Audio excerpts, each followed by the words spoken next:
Good day, we are Group 2 and we are here to present our case study entitled An Analysis of Air Quality Management System in the City of London, England. For the reporters, we have the members of Group 2, namely Bawarsha Mariah Gwen, Cruz Elizabeth Alden, Orcilia Lara Therese, Sun Kelly Lois, and myself included, Lugmao Janina.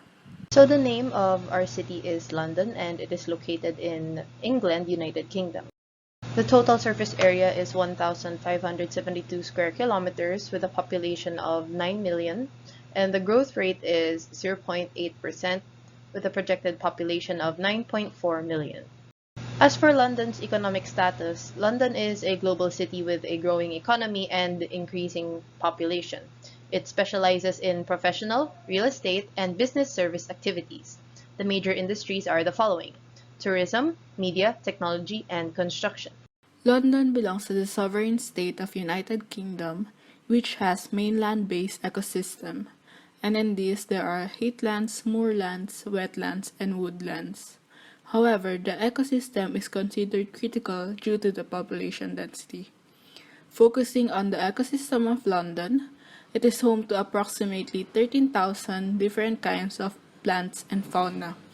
However, due to the urban environment, the conservation status of these species varies greatly from one area to the next. The different bodies of water found in London are as listed. Health status in London. The British Lung Foundation published a statistics report on lung disease in the UK. The report shows that 12.7 million people, or approximately 1 in 5 people in United Kingdom, have a history of asthma, COPD, or other long-standing respiratory illness.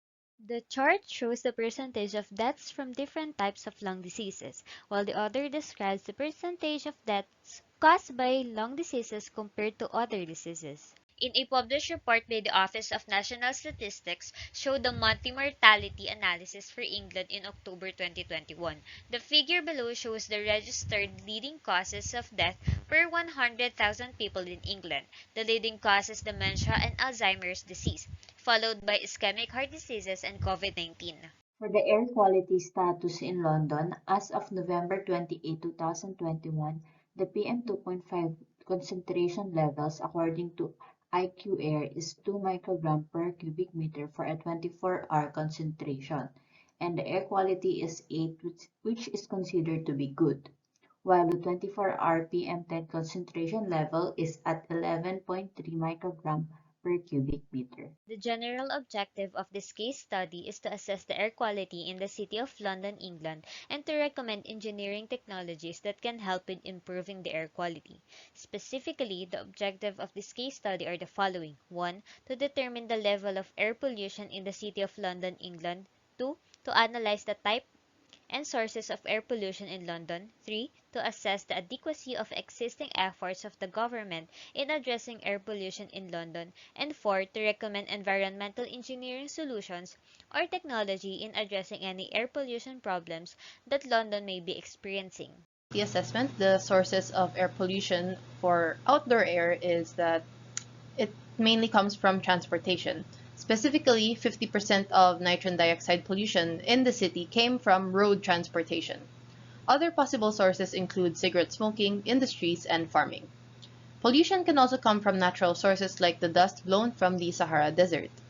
As for indoor air pollution, it is said that lower socioeconomic groups are more prone to exposure to indoor air pollution. They are more likely to live in higher density flats or apartments in areas of London with higher levels of air pollution. They are also living in high density dwellings which often have poor ventilation, and they are more likely to smoke and spend time indoors. So now we will compare the current level of air pollution to the existing national standards and World Health Organization guidelines on air quality. Here we have a table of the criteria pollutant, the averaging time, the national air quality objectives for United Kingdom, and the World Health Organization air quality guidelines of 2021. And here are the values that we got based on our research regarding the current air quality of London based on the criteria pollutant. Using the table previously shown as basis, we can see that the current values all pass under national standards, whereas the fine particulate matter and nitrogen dioxide failed under World Health Organization guidelines.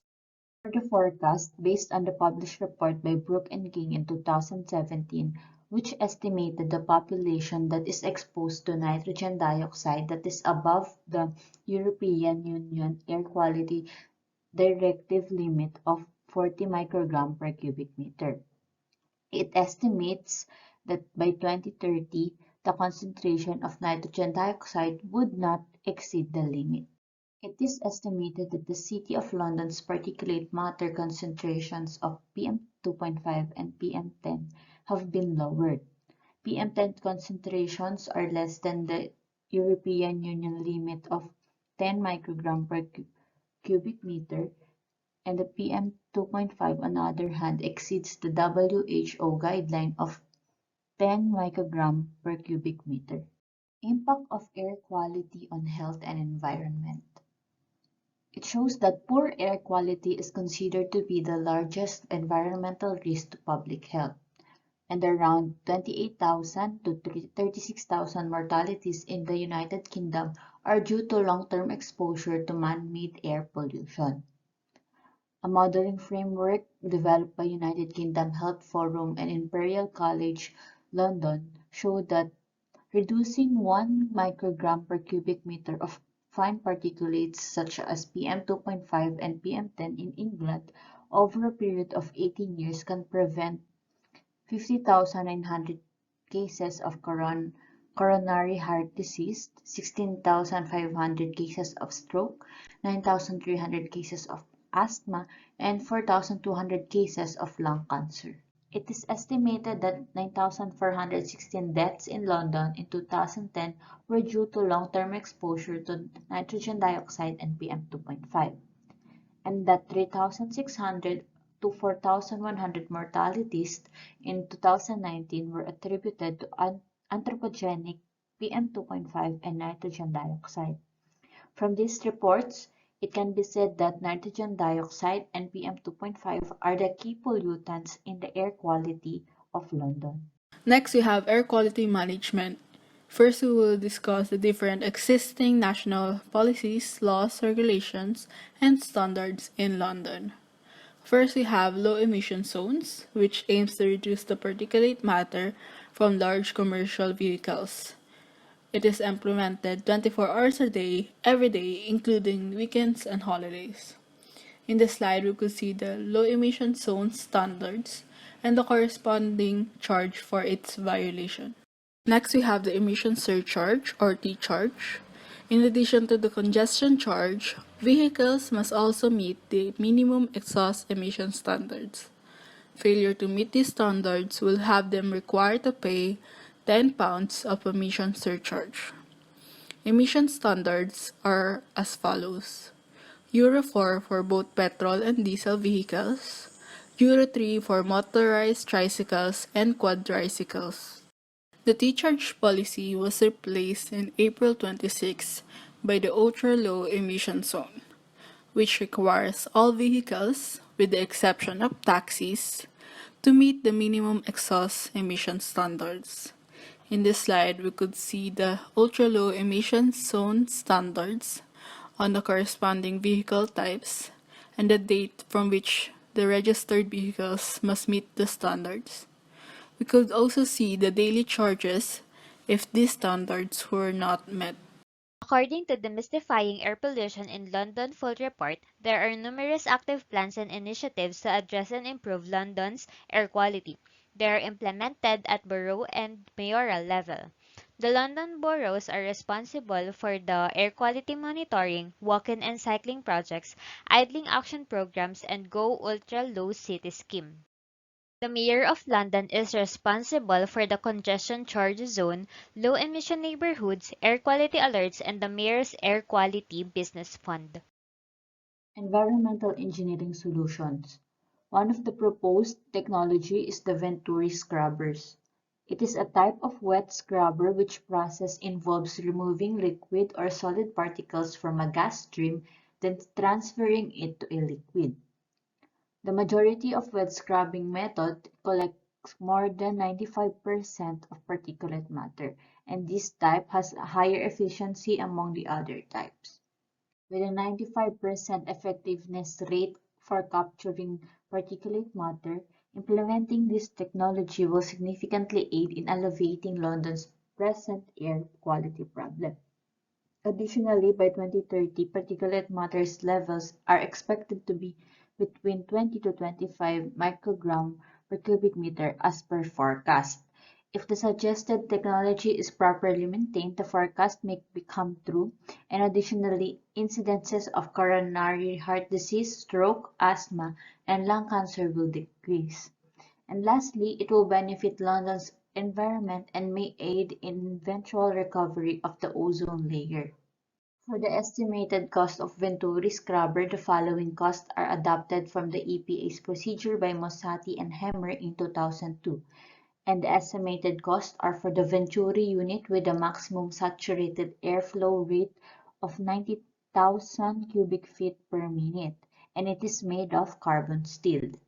Adopting the EPA's procedure, it shows that the total capital investment is $227,897.78 and the total annual cost is $412,850 and multiplying the annual cost by 8 for a 8-year plan, then adding the capital investment, it shows that the total cost of Venturi scrubber is $3,530,697.78. The estimated cost of catalyst is $10,000 per cubic meter, a 350 metric million British thermal unit per hour natural gas fired boiler at 85% operating capacity requires approximately 17 cubic meter catalyst, making the capital cost about $170,000. For the same size coal-fired boiler, the required catalyst is about 42 cubic meter, making it $420,000. Retrofitting can increase the cost by more than 30% due to ductwork modification, cost of structural steel, and reactor construction. Additional costs can be from demolition and relocation of equipment to provide space for the reactor. Operating and maintenance costs include reagent usage, catalyst replacement, and increased electrical power usage. The table shown summarizes the SCR in dollars per MMBTU per hour, assuming 85% capacity factor and annual control of NOx. The operation and maintenance and annual costs of coal and oil boiler are based on 350 MMBTU boiler, while for the gas turbine is based on 75 MW and 5 MW turbine.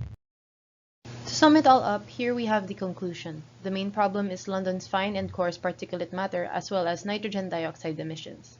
While current efforts of the government greatly improve air quality, this proved lacking based on the projections. Hence, the case study came up with 3 engineering solutions, namely Venturi scrubbers, selective catalytic reduction, and electrostatic precipitator. Employing these would have a projected outcome of improved air quality, reduced NO2 emissions, and particulate matter, and that the people of low socioeconomic status can enjoy healthy air quality.